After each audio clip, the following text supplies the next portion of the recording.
Hey guys, welcome to module number 11, Stress and Wellness within Mosaic Wellness University. This is Dr. Dave Harper speaking to you.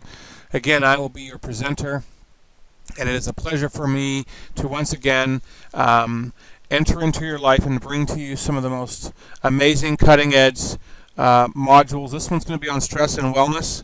If you've been following any of the news lately, you will acknowledge that, especially in the Globe and Mail, as late as this month, I'm recording this in the month of April, and what you will acknowledge is that the Globe and Mail has identified five basic realities or five basic lifestyle issues that are causing early death throughout the country. And I'm just going to get this article here.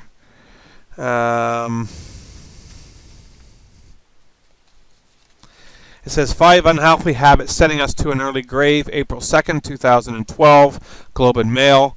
Quitting smoking, excess alcohol consumption, poor diet, sedentary behavior, which is the Dr. Sit program that you can get access to. Just give us a call at the office at 905-629-0688. And then stressing out is the last one that is affecting us. So guys, this is an important topic. It's a very timely topic. And what we're going to be doing is talking about stress and wellness and how stress affects us. So what is stress? I love this little cartoon here. The zebra losing his stripes. Stresses are changes in your internal or external environment that are perceived as threats to your survival. Your body adapts to minimal stress by making appropriate adaptations. If stress is threatening, it initiates a stress response.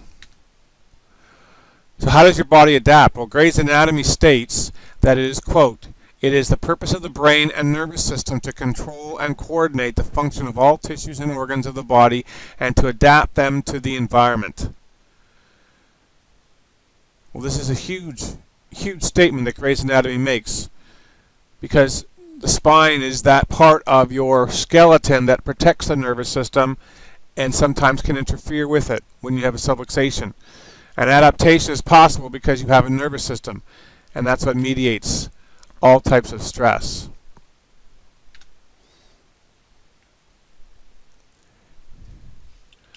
Okay. So guys, the nervous system is a two-way communication system. If you walk into a cold room, what happens to you after a while? You start to shiver and you get those goosebumps. Why?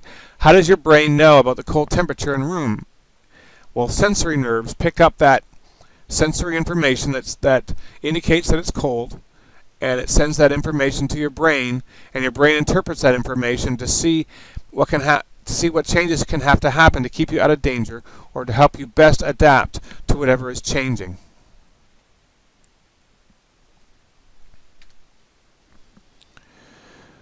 So how does this happen? Well, your brain and your body are connected by the nervous system. In the example of the cold room, sensory nerves in the skin signal the brain that the temperature is very low. And can cold be dangerous? Of course, you can freeze to death. So your brain then adapts your body to the cold by sending signals through your motor nerves to your muscles, causing them to contract and relax very quickly, leading to the generation of heat. The brain also sends nerve signals to the glands in your skin, causing them to puff up and causing the skin to thicken, leading to more insulation and less heat loss. This is an example of what your nervous system is doing every day for you to adapt to your stress. So you see the different types of nerves. There's 3 different types of nerves here: the sensory nerves, the motor nerves, and the autonomic nerve that carry information to your organs and glands.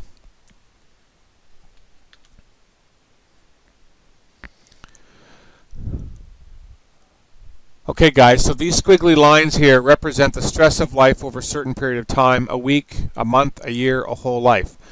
Guys, the sets of black horizontal lines represent different ranges of adaptation. Okay, so if in range 3 you have significant ability to adapt, then your body will not be hurt by the highs and lows of those red lines, those red graphs. So that first range, their level of stress frequently exceeds their range of adaptation for stress. What do you think that does to a person's health? What kind of health problems do these people get? Well, of course, they're going to get more. You see the guy having the heart attack there on the left in the top corner. Okay?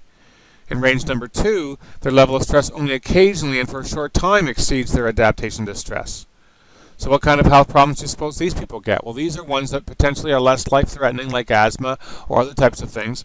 But in range 3, these people experience the same stresses as the other people with one big difference. Check out those squiggly lines. It never exceeds the range that we have to be able to adapt to stress. Their range of adaptability is so wide that these levels of stress never exceed their ability to adapt. So the big question is, what ranges are you? What ranges are you?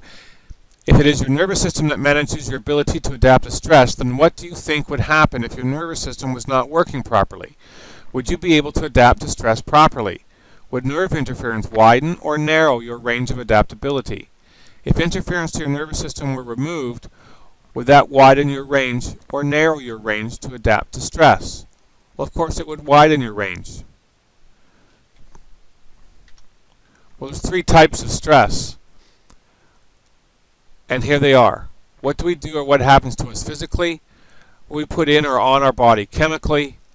And when we think about, worry about fear or what we have lost or have anxiety about, which is the mental emotional part of stress. Now we have to talk about whether stress is good or bad, because not all stress is bad. Good stress is the type of stress that you use when you do exercise to help your body become more fit. Fitness is a response to the body's proper handling and managing of a stress that causes its cardiovascular and strength to improve. So guys, stress can be good or bad. For instance, if you're suddenly aware of a bright light, your nervous system adapts by narrowing your pupils. If you eat a healthy meal, your nervous system signals your glands to secrete the proper amount and type of digestive enzymes to digest it. If you set a goal, the stress caused by where you are versus where you want to be leads to positive actions that help you reach that goal. Stress can be negative when the adaptations to those stresses don't lead to improvement in your health and well-being, but actually gradually break down your body. It's a cost-benefit analysis type of thing. It's a supply and demand reality. So what are some examples? Well, not getting enough sleep, injuring your back over and over again, eating poorly, too much junk food, taking drugs, being exposed to toxins, vitamin and mineral deficiencies, having a problem you can't solve, a relationship that isn't working, or a job that sucks. All of these things are stresses that can be out of control and cause a response in terms of fight or flight. Now here's the deal. I'm sure we'll talk about this later, but you can't be in a state of healing and a state of fight or flight at the same time. There are different responses that occur in the body to both realities. There are responses that the body has to fight or flight. The adrenal gland is affected. We'll talk about that later. But when you're in a healing mode, then that's when the body is actually resolving challenges within the body. You can't be in both places at once. And this is the biggest challenge that people don't understand, is that you can't be in a state of fight or flight or be in a state where stress is high and be healing. And sometimes the healing of a lower back or the healing of a neck problem is related to this imbalance in fight or flight, and the body just doesn't get a chance to overcome it. So in a 1996 Prevention Magazine survey, they found that almost 75% feel that they have great stress, quote unquote, 1 day a week, with 1 out of 3 indicating they feel this way more than twice a week.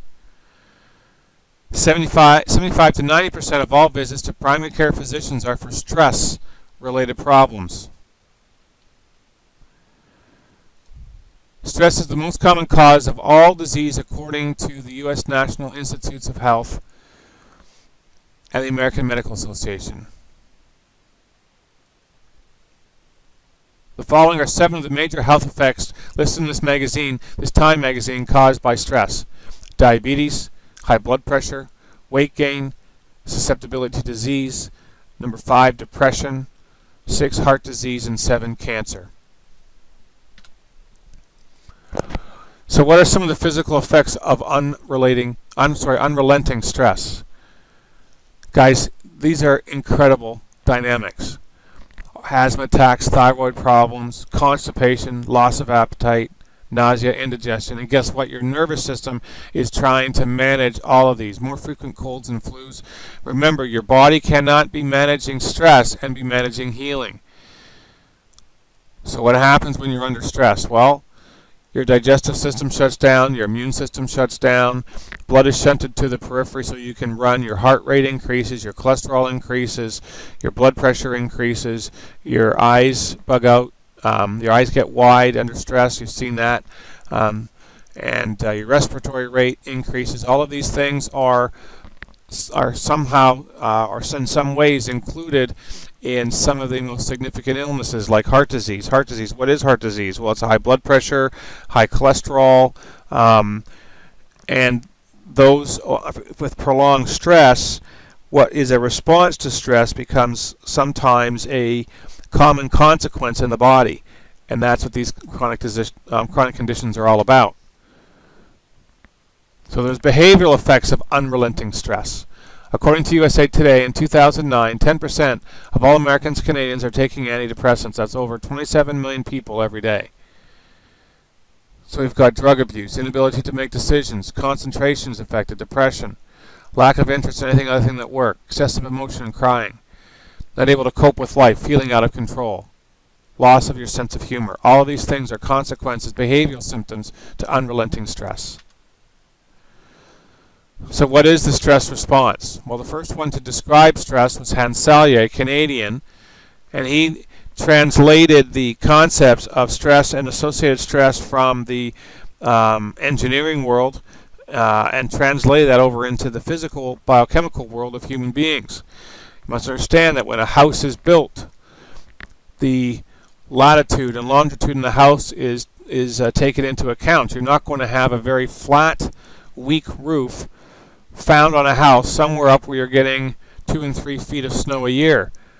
The weight of that snow on the house, on the slope of the house, the slope of the roof of the house, will not be consistent with that roof staying in its proper shape. You'll notice that a lot of chalets are built with very, very high steeple-like roofs. Well, the purpose of that is so that the snow does not accumulate on the roof and then crush the house. But you're going to see very wide, sweeping, low-rising roofs in those types of climates that are more warmer in nature, because they don't need to have the peakness of the house, of the roof of the house, to deal with the snow that can fall, because it doesn't fall in those areas. Same thing is with your body. So when you perceive a threat, your nervous system responds by releasing a flood of stress hormones, including adrenaline and cortisol. These hormones rouse the body for emergency action. So your heart pounds faster, your muscles tighten, blood pressure rises, breath quickens, sense becomes sharper. Okay? The physical changes increase your strength and stamina, speed and reaction time, and enhance your focus, preparing you to either fight the stress or flee from the danger that's at hand. So this diagram here just identifies some of those issues, and what you're going to see is that some of these, if they become chronic, let's say for the stomach, for example, if the output of digestive enzymes decreases, but you're still continuing to eat, but the stress that you're having, let's say, is a relationship that's been challenging, it's not something that is ever ending, it's something that's continually processing, then your digestive system can actually be affected in a negative way over time.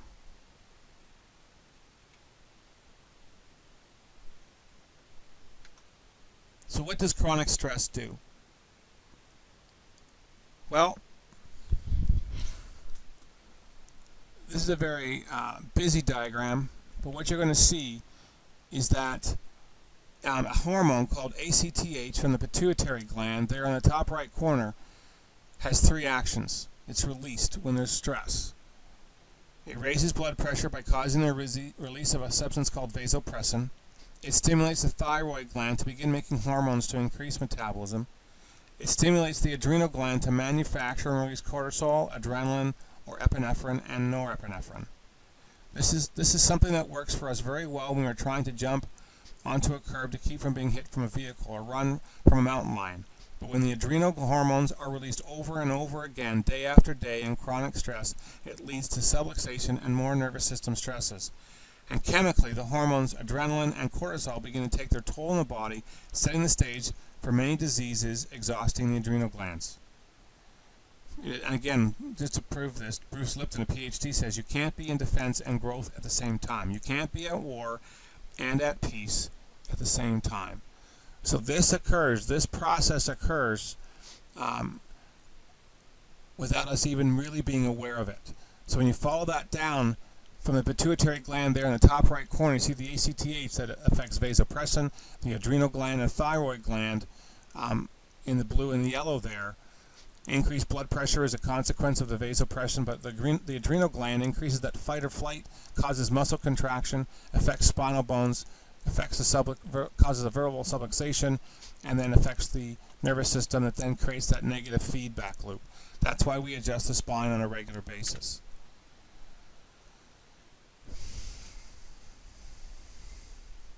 So what are some of the chemical effects of chronic stress? Well, we need to explain this chart because chronic stress leads to the fight or flight syndrome, which leads to increased cortisol, and it shuts down thyroid function, causing slow metabolism. So when you see the cortisol there in the middle, what it does is it inhibits the effective functioning of the hormones associated with the thyroid gland, causing it to have to work harder. So as we look at this, what we see is that high levels of LDL cholesterol occurs in chronic stress. During high stress, the body will utilize almost all of the cholesterol it can manufacture to create more cortisol. Okay? So you see the cholesterol there on the left side coming from the adrenal glands. Okay? It's used to produce 17-hydroxypregnenolone, which produces cortisol. High cortisol is only bad when it is chronic. It is perfectly normal when you are running from a tiger. High cortisol depresses thyroid function by lowering the thyroid hormones. It increases gluconeogenesis, or the manufacture of glucose from other non-carbohydrate sources like protein. So basically your lean body mass decreases. And as sugar continues to rise and is not used, it is stored as fat. So you increase your body fat, usually around the middle section of the body. And what ends up happening is the adrenal gland becomes fatigued or exhausted. But is there a difference with women? Well, do you know that you have a symphony of steroid hormones in your body? You have estrogen and progesterone from your ovaries, and you have cortisol, testosterone, and DHEA from your adrenal glands. These steroids form an interchangeable pool of hormones which are converted one to another as the body needs them. Consider that, and then consider the fact that there's only a limited amount of steroid hormone to go around. Now you know why stress affects our reproductive hormones so much. When conditions are right, the body allocates its precious steroid hormones to high-end luxury hormones such as DHEA and progesterone. These hormones promote long-term investments such as immune balance, cancer prevention, and reproduction. When conditions are stressful, the body allocates the same steroid building blocks to cortisol.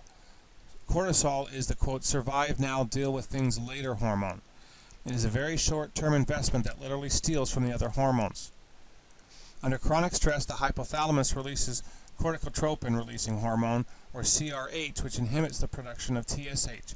So as cortisol is produced, it also inhibits the production of TSH and the production of active conversion of T4 to T3, the active thyroid hormone. Some researchers believe that this is responsible for hypothyroidism about 90% of the time. Today's biggest stresses. What do you think the biggest stress is that we face in this century? Today's biggest stress is severe blood sugar fluctuations due to poor dietary habits. When you consume high glycemic index foods with low fiber content, such as foods containing white sugar, white flour, white potatoes, most processed foods, soft drinks, and sport drinks, you consume large amounts of simple sugars. This causes a large secretion of insulin by the pancreas to allow the sugar to enter your body cells. When dietary habits create continual swings in blood sugar level, eventually the insulin response will be so great that your blood sugar actually drops too low, a condition called hypoglycemia. Since your brain needs blood sugar to work, this is perceived by your body and your brain as a life-threatening situation, which causes the brain to signal the adrenal glands to secrete cortisol, the stress hormone. Cortisol allows for sugar to be mobilized out of the cells into the bloodstream. If poor dietary habits continue, there are wide swings of blood sugar all day long, causing cortisol to be continually released. So you see the kidneys, the adrenal glands are sitting on top. Cortisol is released. Blood sugar is mobilized as you go up to the liver. Insulin is released, and it drops the blood sugar when the body perceives a life-threatening stress.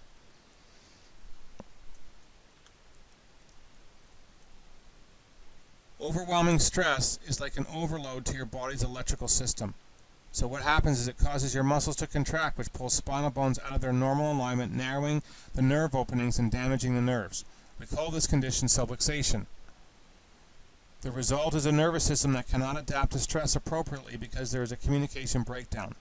Stress is the cause of all subluxations in the body.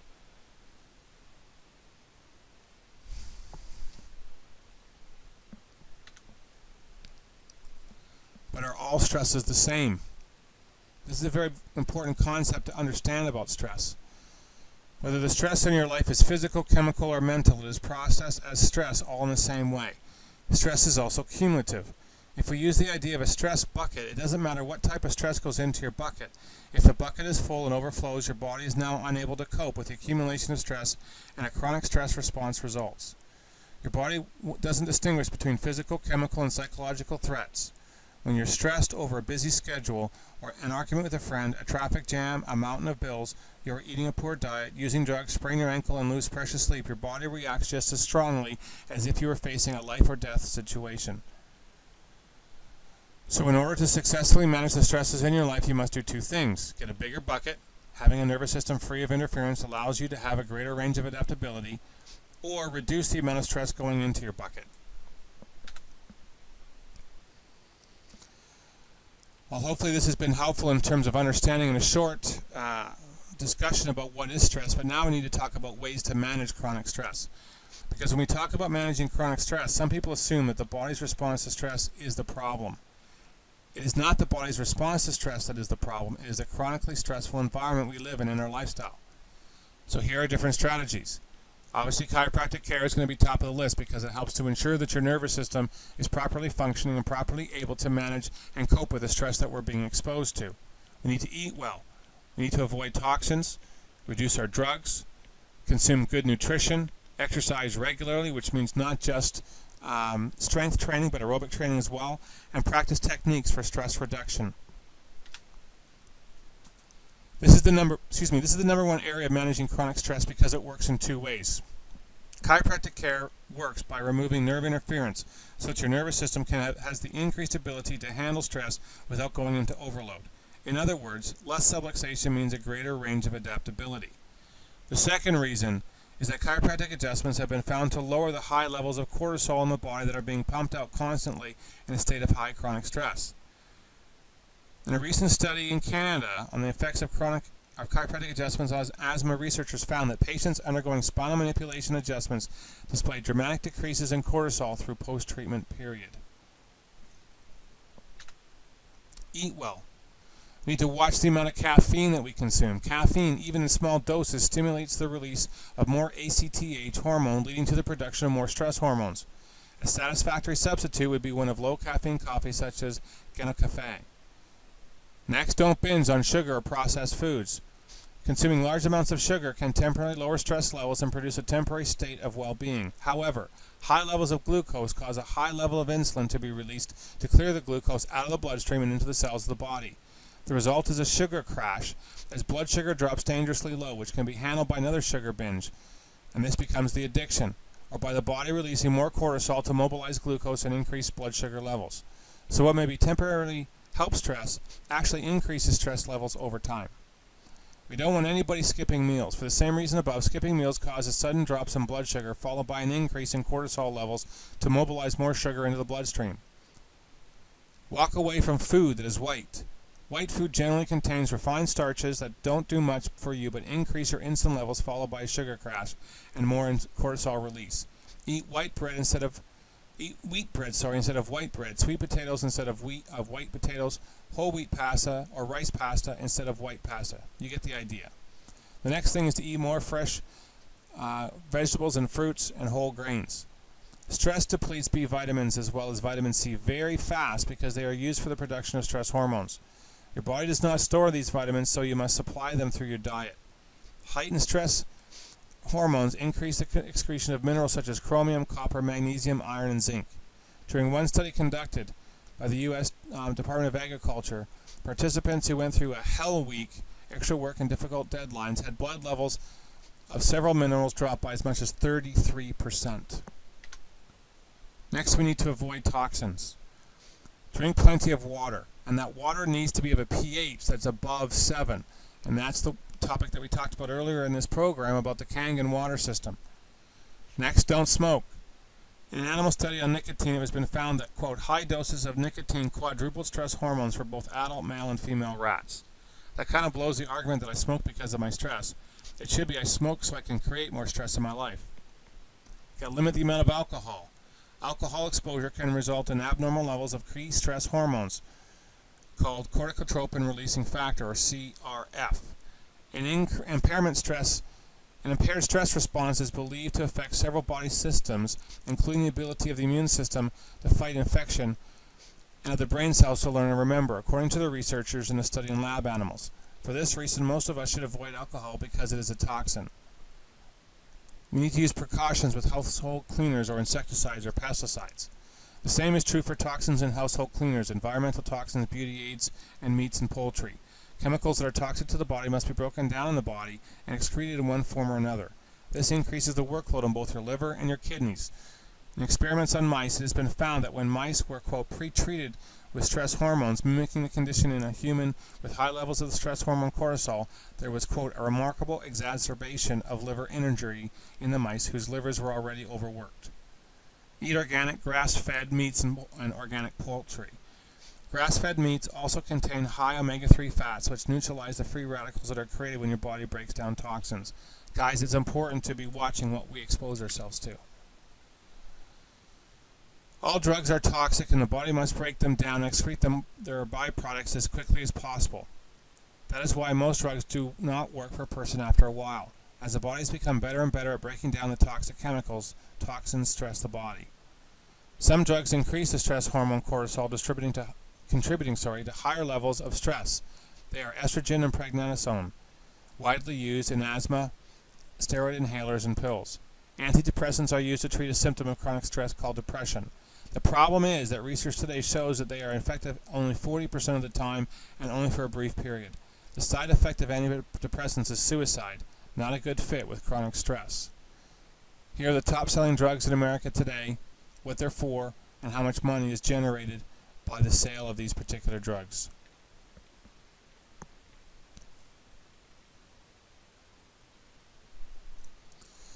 So we need to have some good nutrition. We already discussed how B vitamins, vitamin C, and minerals are depleted during chronic stress, so they need to be supplied. We recommend various different whole food vitamins and minerals, omega fats. We have those at the office. But another major problem in chronic stress is that the adrenals can get worn out from manufacturing and pumping out stress hormones on a long-term basis, just like the pancreas can with insulin. The medical term for this is adrenal insufficiency. Are there any special nutritional factors that would support the adrenal glands? When there has been long-term stress resulting in illness, chronic fatigue, depression, and cold hands and feet, glandular extracts that we provide have very specific nutrition to help the body rebuild the adrenal tissue. In a 2009 study of highly trained athletes, amateur athletes, and sedentary men, it was found that when exposed to stress, the highly trained athlete exhibited significantly lower cortisol, heart rate, and state anxiety responses compared with untrained subjects. It is evident that exercise reduces the effects of chronic stress. And if you recall from that article that I just talked about that was in the Globe and Mail when we first started this presentation, sedentary behavior was one of those things that contributed to an early grave. So, and the opposite or the antithesis of sedentary behavior is having an exercise mentality as a lifestyle. So stress reduction techniques are also possible. So you need to relax your body and to rest your mind. So these types of techniques help to reduce stress. You need to learn them, to get good at them, and to have practice with them. Meditation, reading, praying, all of these things are helpful. Taking the time just to be alone and to manage your state is important. Okay, so breathing, taking a chance to relax with your breathing is also important. So What we're going to do is have you sit or stand right now. We're going to practice this right now. So sit or stand in a relaxed position. And what I want you to do is when you relax and your arms are resting on the chair or you're standing in a relaxed position, slowly inhale through your nose, counting to 5 in your head as you're doing that. Now let out the air through your mouth, counting to 8 in your head as it leaves your lungs. Repeat this several times, and that's it. This is a fantastic breathing exercise to help you relax if you're feeling stressed. When you bring air down into the lower portion of the lungs where oxygen is exchanged more efficiently, everything changes. Your heart rate slows, your blood pressure decreases, muscles relax, anxiety eases, and the mind calms. As one doctor put it, quote, "Slow, deep breathing is probably the single best anti-stress medicine we have." Meditation, visualization. Sit comfortably in your chair right now as you are, close your eyes, and travel in your mind to a time and a place where you're the most relaxed and at peace. Think of what you hear, see, smell, and feel in that place. A team of researchers from China and the University of Oregon have developed an approach for neuroscientists to study how meditation can improve response to stress. The study done in China randomly assigned college undergraduate students to a 40-person experiment and control groups. The experimental group received 5 days of meditation training. The control group got 5 days of relaxation training. Both groups took tests that assessed their attention and reaction to mental stress before and after the training. The meditation group showed greater improvement than the control group to dealing with stress. Stress was induced with mental arithmetic. Both groups initially showed elevated release of the stress hormone cortisol following the math task. But after training, the meditation group showed less cortisol release, indicating a greater ability to cope with stress. The experimental group also showed lower levels of anxiety, depression, anger, and fatigue than the control group. Progressive relaxation. So in research on progressive relaxation exercise, it was found that a 15-minute session nearly cut in half the level of stress hormone cortisol in your system. So we have associated with this particular audio, it's not a CD because it's online, but you can have a free audio of a progressive relaxation technique that will be available online as a download as an MP4. Yoga is very beneficial in practice as well. We will mention here and again when we talk about stretching and flexibility. Yoga can also lower cortisol levels in the body because it reduces stress. In fact, a study that involved participants who had never done yoga before, researchers found that cortisol levels decreased more than after a session of yoga than after a period of rest, even on the first day of yoga practice. There's basic nutritional support that are needed. Every adult needs and every child needs a multivitamin, multimineral supplement and omega-3. We just don't get enough of omega-3 in our diet, and that helps our bodies to stay healthy.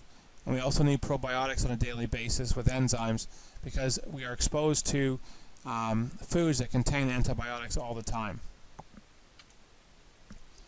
And we have different types of adrenal products that are available at the office to help. We can test you for that. And anybody can come in. We can do a simple stress test. It takes seconds to do. It's a muscle test that we do to identify whether or not your body is under stress, and then we can determine what product would actually best be suited for that. And that's easy to do. You can contact the office. You can email me at drdave@mosaiclifecare.com, or you can contact the office at 905-629-0688 to set up a time where we can come and evaluate you. We also have other assessments that dig deeper into the body. We have what's called the ES-TEC assessment, and if we need to, we can actually take saliva and we can send the saliva away so that we can monitor your cortisol levels over a day, and we can get the accurate scientific validation of what needs to be done to help support you. You don't have to suffer from this. Options are possible. So guys, associated with this particular module as well, we have a special gift that's included. I'm so committed to the family and friends that you would have, that if there's anyone that you would want to give this to, we would give them a free health checkup of their nervous system as a compliment to you for being a part of Wellness University. Mosaic Wellness University is something that you can give as a gift to as well to somebody. It's a fantastic program, as you're now heading into the 11th module and finishing that. It's exciting to be with you. It's exciting to be sharing this information with you. This brings us to the end of our 11th module. We have the 12th next month, and graduation will be after that. It's exciting to have you with me, and again, this is Dr. Dave, your coach, speaking with you, and it's great to have had the chance to share this information. Take this to heart. Stress is a huge issue in our society. Get your nervous systems checked, get your spines checked, and let's stay healthy and well and stay out of the disease camp. Bless you all. Take care. Bye for now.